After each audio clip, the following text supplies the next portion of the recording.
തുടർച്ചയായി മൂന്നാമത്തെ ജയം ആണ് എൻ വിൻസെന്റിന്റേത്.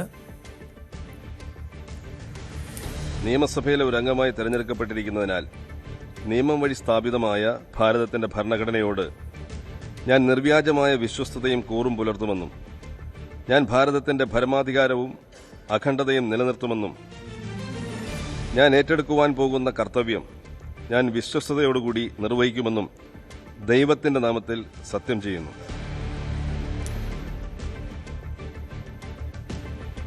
ദൈവനാമത്തിലാണ് എം വിൻസെന്റ് സത്യപ്രതിജ്ഞ ചെയ്തത്.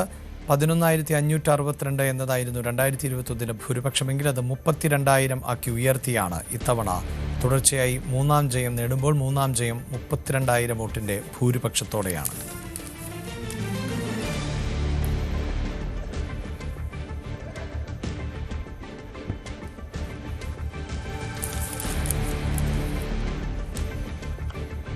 TJ വിനോദ് എന്ന ഞാൻ നിയമസഭയിലെ ഒരു അംഗമായി തെരഞ്ഞെടുക്കപ്പെട്ടിരിക്കുന്നതിനാൽ നിയമം വഴി സ്ഥാപിതമായ ഭാരതത്തിന്റെ ഭരണഘടനയോട് ഞാൻ നിർവ്യാജമായ വിശ്വസ്തതയും കൂറും പുലർത്തുമെന്നും ഞാൻ ഭാരതത്തിന്റെ പരമാധികാരവും അഖണ്ഡതയും നിലനിർത്തുമെന്നും ഞാൻ ഏറ്റെടുക്കാൻ പോകുന്ന കർത്തവ്യം ഞാൻ വിശ്വസ്തയോടെ നിർവഹിക്കുമെന്നും ദൈവത്തിന്റെ നാമത്തിൽ സത്യം ചെയ്യുന്നു.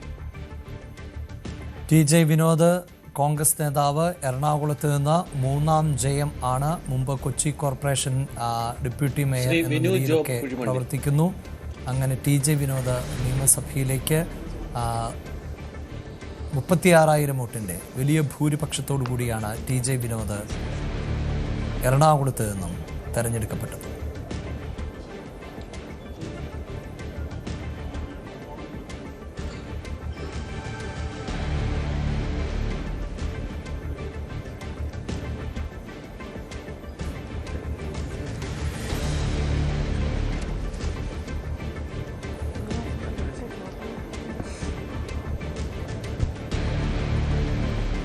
വിനു ജോബ് കുഴിമണ്ണിൽ എന്ന ഞാൻ നിയമസഭയിലെ ഒരംഗമായി തിരഞ്ഞെടുക്കപ്പെട്ടിരിക്കുന്നതിനാൽ നിയമം വഴി സ്ഥാപിതമായ ഭാരതത്തിന്റെ ഭരണഘടനയോടെ ഞാൻ നിർവാജ്യമായ വിശ്വസ്തതയും കൂറും പുലർത്തുമെന്നും ഞാൻ ഭാരതത്തിന്റെ പരമാധികാരവും അഖണ്ഡതയും നിലനിർത്തുമെന്നും ഞാൻ ഏറ്റെടുക്കുവാൻ പോകുന്ന കർത്തവ്യം ഞാൻ വിശ്വസ്തയോടുകൂടി നിർവഹിക്കുമെന്നും ദൈവത്തിന്റെ നാമത്തിൽ സത്യം ചെയ്യുന്നു.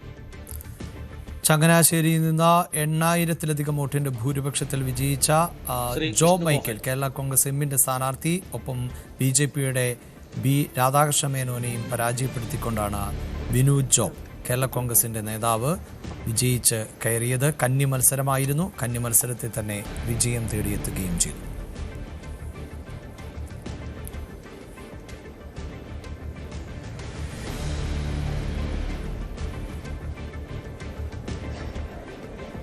വിഷ്ണു മോഹൻ എന്ന ഞാൻ നിയമസഭയിലെ ഒരംഗമായി തെരഞ്ഞെടുക്കപ്പെട്ടിരിക്കുന്നതിനാൽ നിയമം വഴി സ്ഥാപിതമായ ഭാരതത്തിന്റെ ഭരണഘടനയോട് ഞാൻ നിർവ്യാജമായ വിശ്വസ്തതയും കൂറും പുലർത്തുമെന്നും ഞാൻ ഭാരതത്തിന്റെ പരമാധികാരവും അഖണ്ഡതയും നിലനിർത്തുമെന്നും ഞാൻ ഏറ്റെടുക്കുവാൻ പോകുന്ന കർത്തവ്യം ഞാൻ വിശ്വസ്തയോടുകൂടി നിർവഹിക്കുമെന്നും സഗൗരവം പ്രതിജ്ഞ ചെയ്യുന്നു.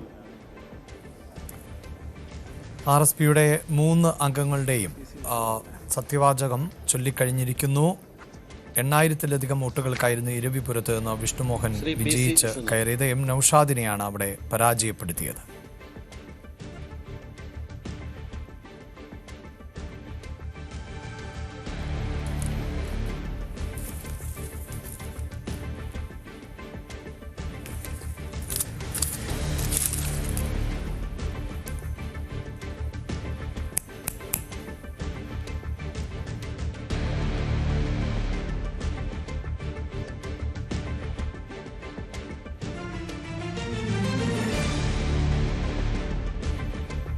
PC വിശ്വനാഥ് എന്ന ഞാൻ നിയമസഭയിലെ ഒരംഗമായി തിരഞ്ഞെടുക്കപ്പെട്ടിരിക്കുന്നതിനാൽ നിയമം വഴി സ്ഥാപിതമായ ഭാരതത്തിൻ്റെ ഭരണഘടനയോട് ഞാൻ നിർവ്യാജമായ വിശ്വസ്തതയും കൂറും പുലർത്തുമെന്നും ഞാൻ ഭാരതത്തിൻ്റെ പരമാധികാരവും അഖണ്ഡതയും നിലനിർത്തുമെന്നും ഞാൻ ഏറ്റെടുക്കുവാൻ പോകുന്ന കർത്തവ്യം ഞാൻ വിശ്വസ്തയോടുകൂടി നിർവഹിക്കുമെന്നും ദൈവത്തിൻ്റെ നാമത്തിൽ സത്യം ചെയ്യുന്നു.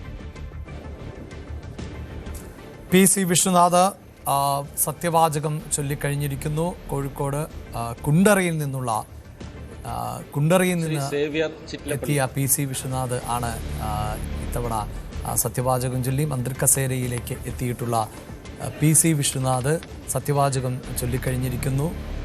ഇനി ഒരു അംഗം കൂടി മാത്രമാണ് സത്യവാചകം പൂർത്തിയാക്കാനുള്ളത്. അത് സേവ്യർ ചിറ്റിലപ്പള്ളിയാണ്. ഇതോടുകൂടി ഈ 140 അംഗങ്ങളുടെയും സത്യപ്രതിജ്ഞാ ചടങ്ങ് പൂർത്തിയാവുകയാണ്.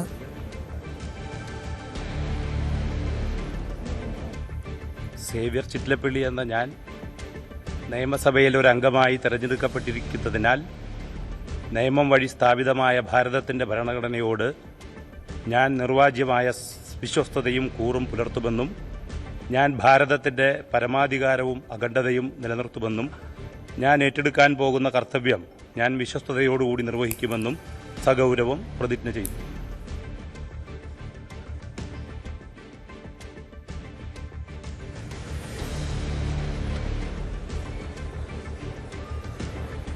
നിയമസഭയിലേക്ക് തെരഞ്ഞെടുക്കപ്പെട്ട 140 അംഗങ്ങളുടെയും സത്യപ്രതിജ്ഞാ ചടങ്ങ് പൂർത്തിയായിരിക്കുന്നു. പ്രൊട്ടേം സ്പീക്കറായ G. സുധാകരൻ ആണ് സത്യവാചകം ചൊല്ലിക്കൊടുത്തത്. നാളെയാണ് സ്പീക്കർ തെരഞ്ഞെടുപ്പ് നടക്കാൻ പോകുന്നത്. നാളെ 3 മുന്നണികളും സ്ഥാനാർത്ഥികളെ മത്സരിപ്പിക്കുന്നു എന്നതാണ്. തിരുവഞ്ചൂർ രാധാകൃഷ്ണൻ ആണ് UDFന്റെ സ്പീക്കർ സ്ഥാനാർത്ഥി. AC മൊയ്തീൻ, മുൻ മന്ത്രി കൂടിയായിട്ടുള്ള AC മൊയ്തീൻ ഇടതുമുന്നണിയുടെ സ്ഥാനാർത്ഥിയാകുന്നു. ഗോപകുമാർ ആണ് BJPക്ക് വേണ്ടി മത്സരരംഗത്തുള്ളത്. അങ്ങനെ നാളെ സ്പീക്കർ തെരഞ്ഞെടുപ്പ് നടക്കുന്നു. അതിനുശേഷം ഡെപ്യൂട്ടി സ്പീക്കർ തെരഞ്ഞെടുപ്പ് തീയതി എന്നത് 28 എന്നാണ് നമുക്ക് മനസ്സിലാക്കാൻ സാധിക്കുന്നത്. 29-ാം തീയതിയായിരിക്കും നയപ്രഖ്യാപന പ്രസംഗം. പിന്നീട് നയപ്രഖ്യാപനത്തിന്മേലുള്ള ചർച്ച ജൂൺ 5-ന്. ഓർഡർ 140 അംഗങ്ങളും ഹാജരായി. 139 അംഗങ്ങളും ഹാജരായി പ്രതിജ്ഞ ചെയ്തതായിട്ടാണ് കാണുന്നത്. പ്രോട്ടേം സ്പീക്കർ ഇന്നലെ ഗവർണറുടെ മുമ്പാകെ സത്യപ്രതിജ്ഞ ചെയ്തു. അപ്പോൾ 140 പേരും സത്യപ്രതിജ്ഞ ചെയ്തു. ഇനി ആരും സത്യപ്രതിജ്ഞ ചെയ്യാനില്ല എന്ന് കരുതുന്നു. ആരുമില്ല. ഇവിടുത്തെ റെക്കോർഡ് അനുസരിച്ചില്ല.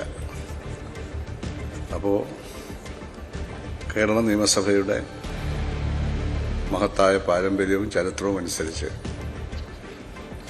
പ്രോട്ടോജലമായ ഒരു സത്യപ്രതിജ്ഞാ ചടങ്ങാണ് ഇവിടെ നടന്നത്. അതിനെ ബഹുമാനപ്പെട്ട ആദരണീയനായ മുഖ്യമന്ത്രിയോടും ബഹുമാനനും ആദരണീയനായ പ്രതിപക്ഷ നേതാവിനോടും എല്ലാ ബഹുമാനപ്പെട്ട മന്ത്രിസഭാംഗങ്ങളോടും എല്ലാ ബഹുമാനപ്പെട്ട നിയമസഭാംഗങ്ങളോടും ഇത് സഹായിച്ച പ്രിയപ്പെട്ട നിയമസഭാ സെക്രട്ടേറിയറ്റിനോടുമുള്ള ചെയറിൻ്റെ അഗാധമായ നന്ദിയും കടപ്പാടും ഇവിടെ രേഖപ്പെടുത്തുകയാണ്. ഓർഡർ സഭ ഇപ്പോൾ പിരിയുന്നതും നാളെ രാവിലെ 9 മണിക്ക് വീണ്ടും സമ്മേളിക്കുന്നതുമാണ്.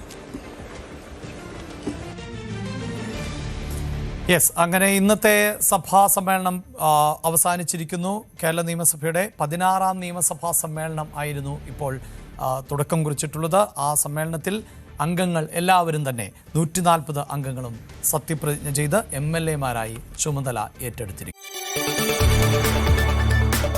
കൂടുതൽ വാർത്തകൾക്ക് News 18 Keralam YouTube channel subscribe ചെയ്യുക.